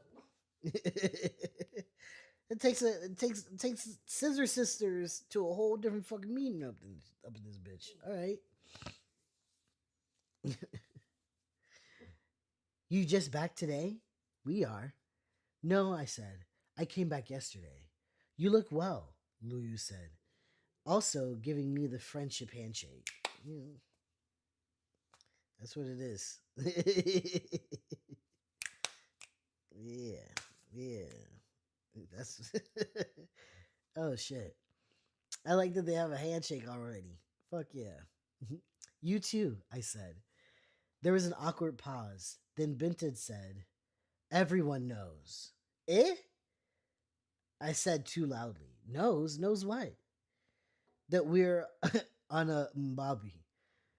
Luyu said proudly, and that none of us screamed. Oh, I said, relieved. Where's Diti? Hasn't left bed since that night, Luyu said, with a laugh. She's such a weakling. No, she's just taking advantage of missing school, Benta said. Diti knows she's too pretty to need school anyway. Must be nice, I grumbled, though I didn't like missing school. Oh, Luyu said, her eyes growing wide. Did you hear about the new student? I shook my head. Luyu and Diti looked at each other and laughed. What? I said. Didn't you two just get back today? News travels fast, Diti said. For some of us, at least, Luyu said smugly. You little gossip queens, goddamn. Just tell me whatever you're going to tell me, I said, irritated. His name is mm, Muita? Let's say that. His name is Muita, Luyu said, excitedly. He arrived here while we were gone. No one knows where he's living or if he even has parents. Apparently, he's really smart, but refuses to come to school. 4 days ago, he came for 1 day and scoffed at the teachers, saying he could teach them. Not a great way to make a good first impression. Okay, Muita. Prediction: Muita is either a boy that's going to actually help out, or is that fucking demon nigga that's looking for Onye. That's my prediction. That's what Mita is. I don't trust that nigga. I don't trust him. He's a bad influence. He's a bad influence. I don't trust him. You coming up into classes and shit, talking shit to the teachers. I don't trust that. Why? Why? Sorry. It's such a Haitian stutter. Sorry. So why are you talking shit to the teachers? That's not, you know, that gives adult derogatory. You know what I'm saying? Like only grown ass nigga who been around for a little bit It's like, man, I could teach these motherfuckers. You know what I'm saying? Like, I don't trust that. That was a red flag to me. That was a red flag to me. Did not seem as cool as they're trying to paint it out. But that's just me. Okay. I shrugged. Why should I care? Luyu smirked and cocked her head and said, because I hear he's Iwu. The rest of that day was a blur. Ooh. In class, I searched for a face the color of a camel's hide, with freckles, like brown pepper, with eyes that weren't Noah. During midday break, I searched for him in the schoolyard. After school, while walking home with Binta and Luyu, I still looked around. I wanted to tell my mother about him when I got home, but I decided not to. Yeah, because mommy be fucking flying off the handles and shit. Mommy be flying off the handle, yo. Okay, so she decided not to tell Ma. Smart. Would she really have wanted to know of another result of violence? The next day was the same. I couldn't stop looking for him. 2 days later, DT returned to school. My mother finally pushed me out of bed, DT admitted. She made her voice severe. You aren't the first to go through this. Plus, she knew you all were back in school. Her eyes flicked towards me, then away, and I instantly understood that her parents didn't like me being in their daughter's right group. As if I cared what her parents thought, right? Right? Yeah, yeah. Punk says she needs to let her mother rest. Yeah. Yeah, so and as the problematic child for my mother, you really got to do that. You know what I'm saying? You got to like it's a cycle. It's a season. You could only while out but so much and then get right back in line. Like give them space to breathe. At least put forth the effort to hide the fuck shit that you're doing as a kid. And I did a lot of fuck shit as a kid. Okay? A lot of fuck shit. I'm gasping at them and everything they went through at 11. I lost my virginity at 12. Like I was outside gallivanting around here. Okay, I was a very precocious kid, and those younger Gen Xers and older millennials, we was outside. I was outside doing shit. So when you're like that, you got to give your parents like a break. You got to give them at least like 4 or 5 days of feeling like they're doing a good job as parents and they got this all down. Gotta give them a little bit of that before you do the next fucking crazy ass thing. So fair enough. Fair enough, Onye. I really like Onye's personality. I really do. Regardless, it was now. Oh, hold on. Punk says I'd tell my mom I was around the corner, then let an adult. Right? Not letting an adult drive across state lines. Yeah, yeah. It was like that, yo. It was like that, man. What are we doing here, Pops? What are we doing?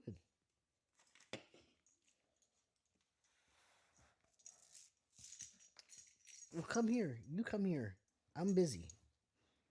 Yeah, you come here. There you go, you big baby. Jesus. Regardless, it was now definitely the four of us. Any friends Lulu, Binta, and DT had before were no longer important. I had no friends to drop. Most girls who went through their 11th rite together, though they were bound, didn't remain so afterwards. But the change was natural for us. We already had secrets, and those were just the beginning. None of us was the leader, but Lulu was the one who liked to lead.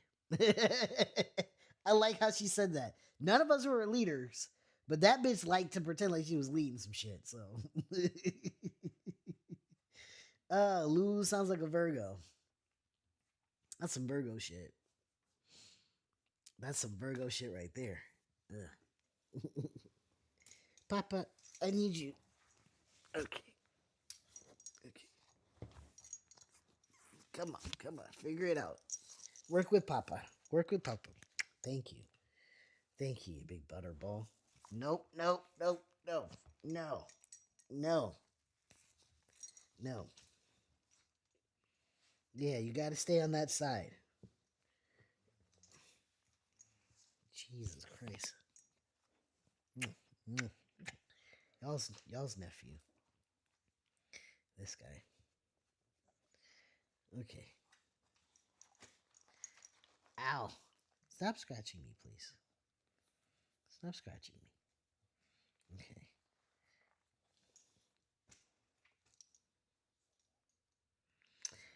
All right, so none of us was the leader, but Lulu was the one who liked to lead. She was fast and brazen. It turned out that there had been two other boys she had intercourse with. God damn. 11.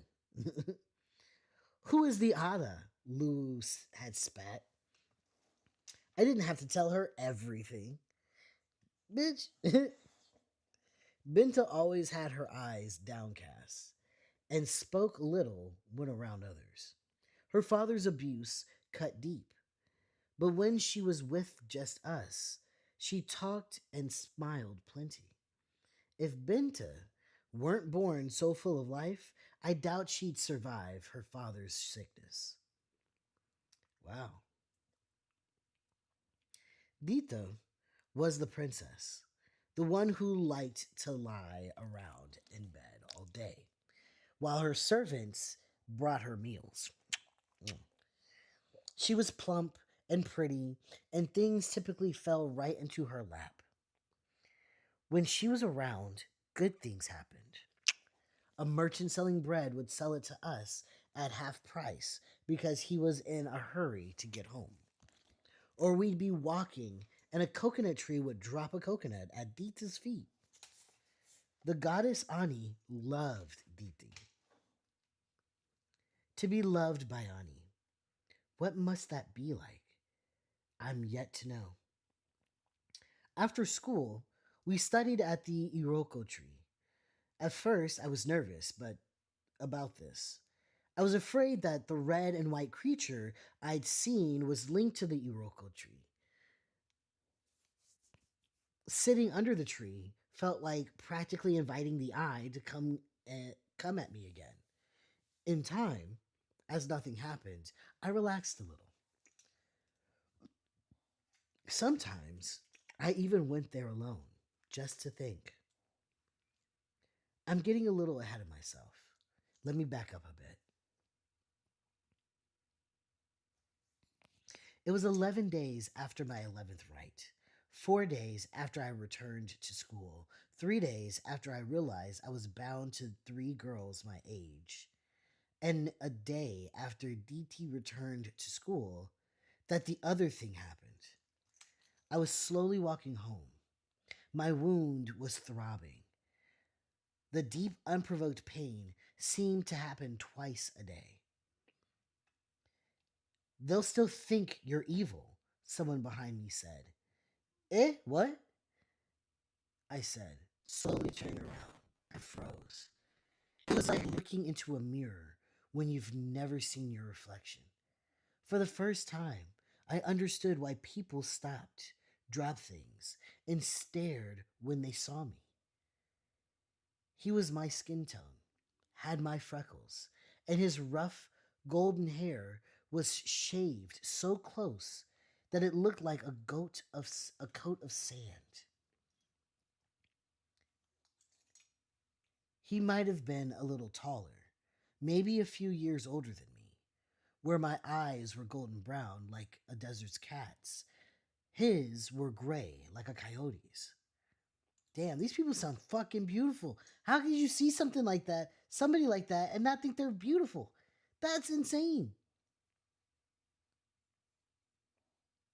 I may be a little color struck. I think it's the light eyes that's doing it. Like, picturing them. Yeah.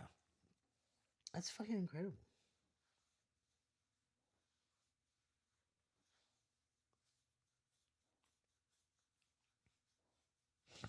I instantly knew who he was.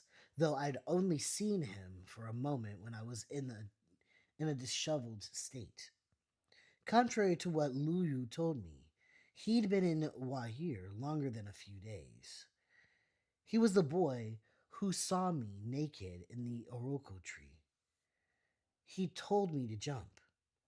It had been raining hard, and he'd been holding a basket over his head, but I knew it was him. You're. So are you, he said. Yeah, I've heard of others. I've seen others, he said offhandedly. Where are you from?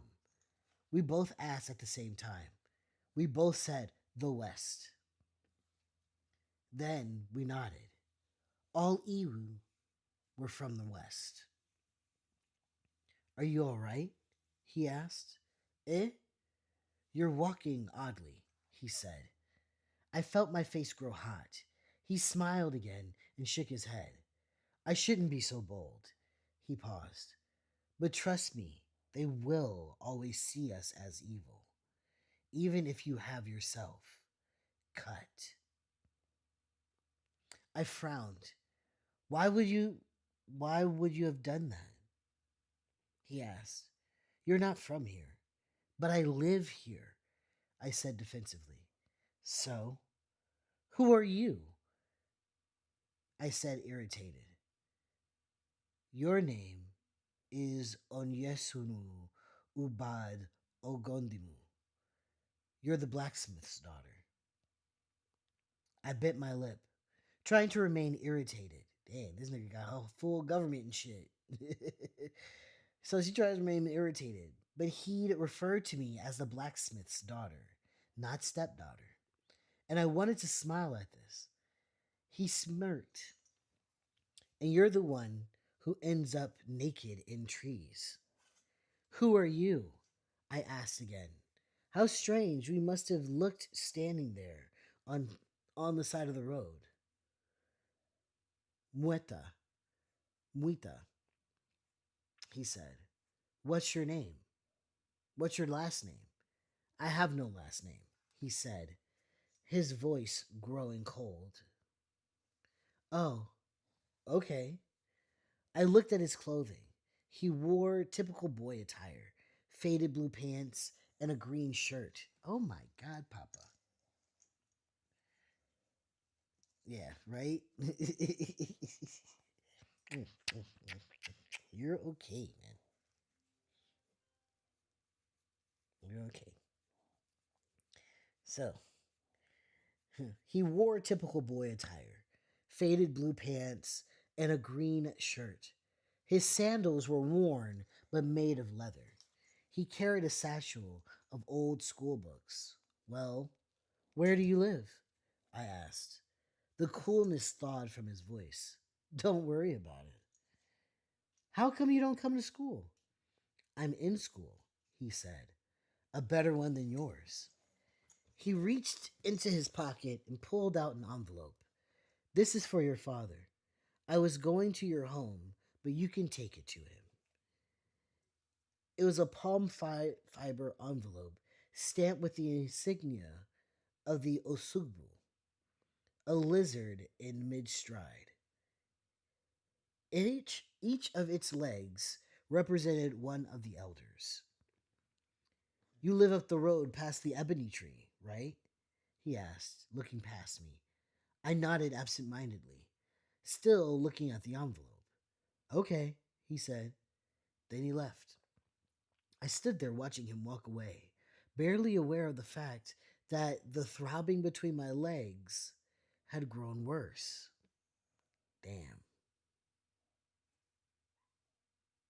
Wow. Phew. Right?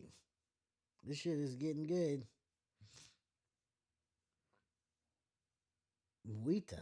Okay. Muita. I still don't trust this nigga. I still don't trust him. I really do think he's possessed. It's too convenient. That eye, the red and white eye being coming after her, and then this motherfucker just pop up out of nowhere. her whole 11 years straight, she ain't seen anybody like her. I don't know. I don't know. Yeah, yeah. Neuro says it's brilliantly written. Very, very true.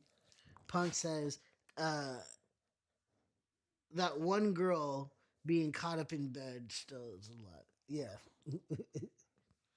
Can you not? Something is off. Yeah. Papa, can you please? Okay. Okay, my guy. All right. All right. You big ass baby. Okay. Okay. Okay.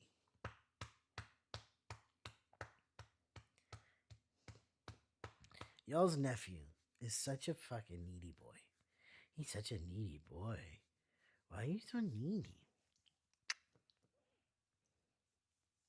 Okay, needy boy. Okay. Okay. Yes, he's a big ass baby. All right. I think we can leave it here for, for the book for the day. Um, this is getting good though. I'm really interested to seeing who the fuck Mita is for real. I see where you're coming from with being skeptical about DT and staying her ass at home. You know, um, yeah, that's not as big of a red flag for me as Mita though. But yeah, I think we can put a pin in that for sure. We can put a pin in that for sure. All right. How are you guys liking this book so far? Issue. I don't want to read ahead. Pops, stop it. Papa, do you need to go outside? You need to go outside? Okay. Okay. All right. We'll do it. We'll go. Ow! Ow! Don't punch me. We'll go outside. Go on. Muévete. Muévete. Muévete. Go. Thank you. Jesus Christ, this guy. Hell yeah. No, you're good. Actually, Neuro, again, just swing. I know that the last two book clubs I have not put up on the Patreon. So like the last chapter of Vulture Capitalism, the first three chapters of Who Fears Death. Um, I haven't put those up, but they will be put up today. Um, once I put this one up, I'll just put all three of them up all together. So if you want, you can catch up and all that good stuff, um, and enjoy it that way, and be able to read along. So you're not far behind. You haven't missed it. Um, the Patreon is called Where It Counts, and you can find it in my bio for this account. So if you go to my account, you'll find all that information to where to get it. And again, it is totally free. So everything that I've done on there, to include my very terrible reaction video that is choppy, all of that is on Patreon. So you guys get all that extra content, as well as being able to vote on the books that we read in the future, and as well as like just connecting with the community and checking in on each other and seeing what everybody's up to while they're engaging with their community, because that's also like a thing that we should do. But yeah. Um, I'm ready. I'm ready for the next couple of chapters. This has been very, very interesting. Um, God dang. We're only on page 52 out of 368. We're almost there. We're almost there. We're going to get there. If at this pace, if it takes me 3 weeks every 100, 3 weeks for 100 pages, essentially, maybe a little over 100 pages. I don't know. Maybe I don't do 2 chapters at a time. I don't know. We'll figure it out. We'll just ride it out for however long. This could just be like the summer one. I don't know. But yeah. It was good times. This has been good times.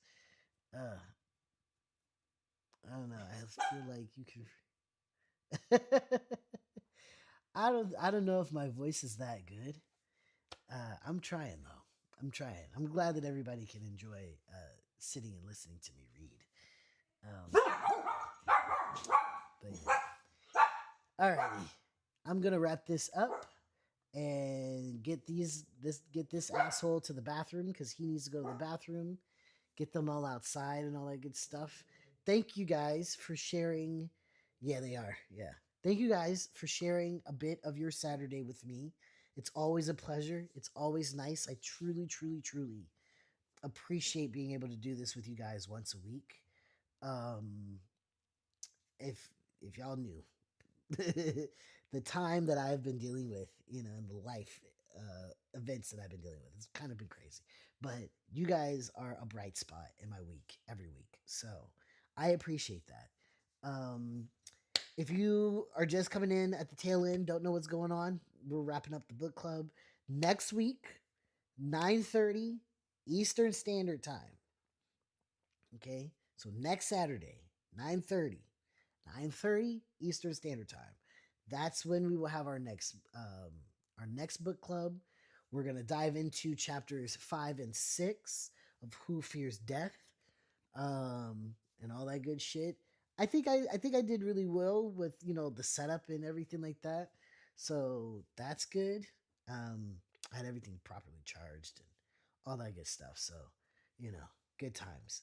But yeah, um, as per usual, you guys, thank you so much for sharing your time with me. I hope you enjoy the rest of your weekend. Be good to others. Be good to yourself. Remember that only justice will bring peace, and you need to do what's right, not what's legal. Okay. And last but not least, it's not rocket science, it's just community. Okay. I'm gonna end every stream, all the streams. Okay.